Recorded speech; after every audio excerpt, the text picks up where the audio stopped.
Hello বন্ধুরা, welcome to BD technology. বন্ধুরা, আজকে আমি আপনাদের কাছে খুবই গুরুত্বপূর্ণ একটা ট্রিক্স শেয়ার করব। সেটি হচ্ছে, এই যে দেখতে পাচ্ছেন আমার ডেস্কটপে ক্রোম ব্রাউজারের কিছু আইকন আছে, কিন্তু এগুলো প্রতিটাই এক একটা পিডিএফ ফাইল।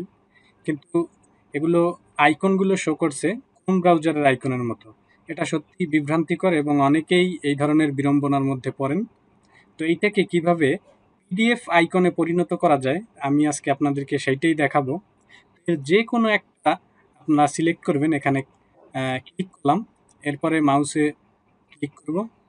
ক্লিক করার পর এখান থেকে শো মোর অপশন থেকে এই যে দেখতে পাচ্ছেন ওপেন উইথ, আমি এখান থেকে ওপেন উইথে গিয়ে এখান থেকে এই যে দেখতে পাচ্ছেন পিডিএফ এক্স, অথবা আপনাদের কাছে হয়তো বা অ্যাডোবি পিডিএফ এর কোনো অ্যাপস থাকতে পারে, আপনারা সেটা দিয়ে ওপেন করতে পারেন। তো আমার কাছে এই পিডিএফ এক্স আছে, আমি এই পিডিএফ এক্সে সিলেক্ট করে এখান থেকে অলওয়েসে ক্লিক করে দেবো।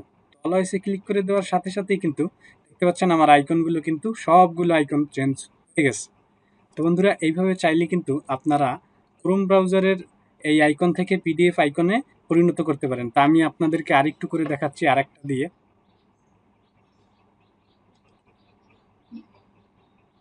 আমি এখান থেকে মাইক্রোসফট এজ সিলেক্ট করে অলওয়েসে ক্লিক করে দিচ্ছি।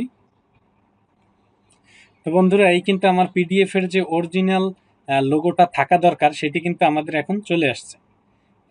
আমরা চাইলে এটাকে যখন তখন, যে নিয়মটা আপনাদেরকে দেখিয়ে দিলাম, এইভাবে কিন্তু আপনারা চেঞ্জ করে নিতে পারেন। ধন্যবাদ। এই ছিল আজকের টিউটোরিয়াল। সবাই ভালো থাকবেন এবং আমাদের চ্যানেলে বেশি বেশি সাবস্ক্রাইব করবেন এবং লাইক করবেন। ধন্যবাদ।